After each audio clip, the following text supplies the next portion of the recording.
మా ఎంపీపీలు, సర్పంచ్లు, జెడ్పీటీసీలు, సర్పంచ్ల అధ్యక్షులు, కార్పొరేటర్లు, కౌన్సిలర్లు, వార్డు మెంబర్లు,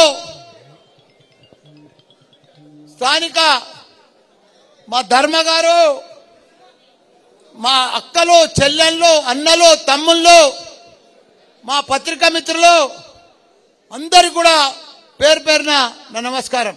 అనుభాయ్ జరా టైరో 2 మినిట్. ఈరోజు మేడ్చల్ అంటే దేశంలోనే ఒక చరిత్ర గల నియోజకవర్గం ఏదైనా ఉందంటే అది మేడ్చల్ నియోజకవర్గం. ఎందుకంటే మన బలం మనకు తెలియదు, మన శక్తి మనకు తెలియదు, మన పవర్ మనకు తెలియదు, మన తాకత్ మనకు తెలియదు. దేశంలోనే పెద్ద నియోజకవర్గం, 3 కార్పొరేషన్లు, 7 మున్సిపాలిటీలు, 61 గ్రామ పంచాయతీలున్న ఏకైక నియోజకవర్గం ఏదైనా ఉందంటే అది మన మేడ్చల్. మేడ్చల్ మేడ్చల్ మేడ్చల్.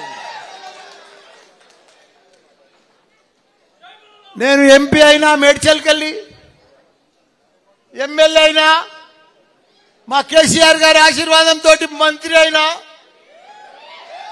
మళ్ళా ఎమ్మెల్యే అయినా మీ అందరి ఆశీర్వాదంతో 10 మున్సిపాలిటీలను, 3 కార్పొరేషన్లను, 7 మున్సిపాలిటీలను అందరినీ గెలిపించుకున్నాం. అదే మాదిరిగా జిల్లా పరిషత్ చైర్మన్ గెలిపించుకున్నాం, 44 40 ఎంపీటీసీలను గెలిపించుకున్నాం, 61 55 సర్పంచ్లను గెలిపించుకున్నాం. 210 మంది కార్పొరేటర్లు, కౌన్సిలర్లు ఉంటే 190 మందిని గెలిపించుకున్నాం. ప్రతిదీ కూడా 95%. నేను మంత్రి అయినాక గెలుపంతా బీఆర్ఎస్, కేసీఆర్, బీఆర్ఎస్. ఆ మాదిరిగా మేడ్చల్ని అట్లా అభివృద్ధి చేసిన. ఇప్పుడు 2 ఏళ్లు నాకు కరోనా వచ్చింది, రాష్ట్రంలో దేశంలో మొత్తం. అయినా కరోనాలో అందరినీ, పేద ప్రజలను హాస్పిటల్ కానీ మంచి చెడ్డ అన్ని ఆదుకున్నాం. మా కార్పొరేటర్లు, సర్పంచులు, ఎంపీటీసీలు, జెడ్పీటీసీలు ప్రతి ఒక్కరు కూడా ఒక సైనికుల మాదిరిగా పనిచేసి కరోనాలో కూడా మంచిగా ఆదుకున్నాం. ఆ తర్వాత గ్రామ పంచాయతీలలో డబ్బులు లేకపోతే నా సొంతం డబ్బులతోటి 61 గ్రామాలల్లో మా అక్క చెల్లెళ్లకు మట్టి అంటొద్దని ప్రతి గ్రామంలో, ప్రతి వీధిలో రోడ్లు వేపించండి మీ మల్లన్న.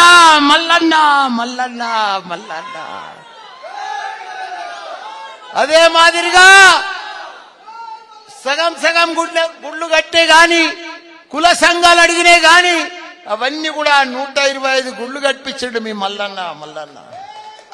ఎక్కడ కూడా 61 గ్రామాలలో ఇంత పని లేకుండా చేసిన. ఎలక్షన్ల కంటే ముందే, మీకు ఓటు అడిగే కంటే ముందే అన్ని పనులు చేసి అప్పుడు ఎలక్షన్ కు బయలుదేరిన.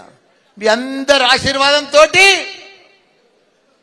మంచి మెజారిటీ తోటి మళ్ళా నన్ను గెలిపించినందుకు ఇలా విజయోత్సవ సభ పెట్టిన.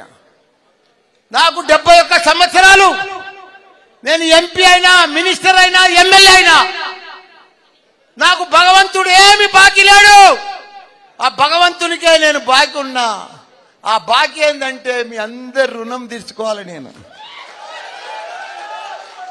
నా గొంతుల ప్రాణం ఉన్నంతసేపు మీ అందరికి కూడా ప్రజాసేవ చేస్తా. మీ అందరికి కూడా హాస్పిటల్ సేవ కానీ ఇంకా ఏదైనా సరే ప్రతి సేవ నాకు మంచిగా భగవంతుడు కూడా మంచిగా డబ్బులు ఇచ్చిండు, ఆస్తి ఇచ్చిండు, కొడుకులను ఇచ్చిండు, కోడళ్ళని ఇచ్చిండు. ఈ తర్వాత నా కొడుకులు గాని, కోడళ్ళు గాని, అక్కలు గాని, బావలు గాని, తమ్ముళ్ళు గాని, చెల్లెళ్ళు గాని అంతా ఈ తర్వాత మీరే. నాకు భద్ర కొడుకు కాదు, మీరే నా కొడుకు. ప్రీతి నా కోడలు కాదు, మీరే నా కోడలు, మీరే నా బిడ్డలు. మీకోసమే సేవ చేస్తానండి. నేనేదో రాజకీయ మాట మాట్లాడతలేను, సినిమా డైలాగ్ కొడతలేను. మీకు రియల్ గా చెప్తున్నాను, నా మనసుతో చెప్తున్నా. ఎందుకంటే మీకు తెలుసు ఈ 4 ఏళ్లలో మీకు ఏదైనా హాస్పిటల్ బాధ వచ్చినా క్యాంపులు పెట్టి, మీ అందరికి కూడా హెల్త్ క్యాంపులు పెట్టి, మా హాస్పిటలే కాకుండా మా అల్లుని హాస్పిటల్, మా తమ్ముని హాస్పిటల్, 4 హాస్పిటల్లో అసలు ఎక్కడ లేని రూపాయి తీసుకోకుండా మా అల్లుడు కూడా సేవ చేస్తున్నాడు. ఇవన్నీ కూడా జరుగుతూ ఉన్నాయి హాస్పిటల్లో, ఇవన్నీ చేస్తా ఉన్నాం. ఇసొంటి లీడర్ దొరకడమ్మా, దొరకడు మల్లన్న సొంటి లీడర్ దొరకడు.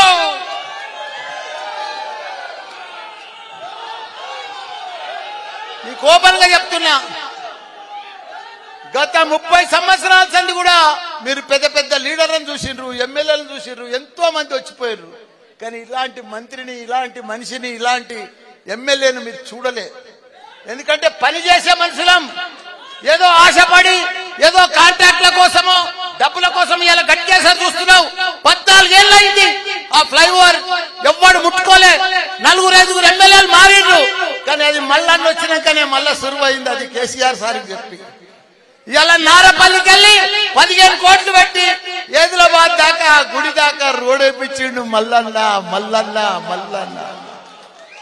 ప్రతాప్ సింగారంకి వెళ్ళి అక్కడి దాకా కూడా ఆ రోడ్డు, ప్రతి రోడ్డు, అసలు రోడ్లన్నీ కూడా కంప్లీట్ చేసేసారు. నా జీవితం ధన్యమైపోయింది. కేసీఆర్ గారు మన తెలంగాణలో 12,669 గ్రామాలు ఉంటే ప్రతి గ్రామంలో ఒక డంపింగ్ యార్డు, గ్రేవ్ యార్డు, తాగునీరు, సాగునీరు, కరెంటు, ఇవన్నీ కూడా చేసిన ఘనత, క్రీడా మైదానం, నర్సరీ, ఇవన్నీ కూడా మన కేసీఆర్ చేసిండు.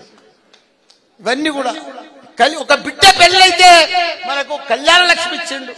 ఒక బిడ్డ, మన ఆడబిడ్డ, కొడుకు బిడ్డ, బిడ్డ కేసీఆర్ కిట్ ఇచ్చిండు. 12,000, 13,000 రూపాయలు ఇచ్చిండు. దళితులను ధనవంతులు చేయాలని దళిత బంధు తీసుకొచ్చిండు. బీసీలకు బీసీ బంధు తీసుకొచ్చిండు. ముస్లింలకు ముస్లిం బంధు తీసుకొస్తే ఈ కాంగ్రెస్ గవర్నమెంట్ ఫులూకులా, బై ఛాన్స్ లా, ఓ గల్తీలా ఆ గవర్నమెంట్ వస్తే ఇప్పుడు వాళ్ళు పెద్ద పెద్ద మాటలు మాట్లాడి ఉన్న బంధులన్నీ బంద్ చేస్తున్నారు. వాళ్ళు లీడర్లు రావాలి. 56 సంవత్సరాలు వాళ్ళు భారతదేశంలో పరిపాలించారు కాంగ్రెస్. వాళ్ళ చరిత్ర అంతా తెలుసు. మనకంటే కూడా 10 ఏళ్ల ముందు వాళ్ళే ఉండడు. ఇక్కడ ఒక్క కరెంట్ ఇయ్యలేదు, నీళ్లు ఇయ్యలేదు, ఒక 200 పింఛనిత్తురు. వాళ్ళంతా ఏమి ఇయ్యకపోదు, మోసం చేస్తురు, మోసం మాటలు మాట్లాడతారు, దగా మాటలు మాట్లాడతారు, మోసపూరిత మాటలు మాట్లాడొచ్చారు. ఇప్పుడు వాళ్ళు ప్రభుత్వంలో 6 గ్యారంటీలు అంటారు, 440 గ్యారంటీలు తయారు చేసిండ్రు. కానీ 1-2 ఇస్తున్నారు, దాంట్లో కూడా కొట్లాట పెడుతున్నారు. వాళ్ళు ఇయ్యరు, వాళ్ళు ఇచ్చే మనసు లేదు. మొన్న మన సీఎం రేవంత్ రెడ్డి అంటాడు, మాకు కాంగ్రెస్ కు ఓటేసి కేంద్రంలో మేము వస్తే ఈ 6 గ్యారంటీలు చేస్తామంటాడు. చి చి చి చి చి చి చి చి చి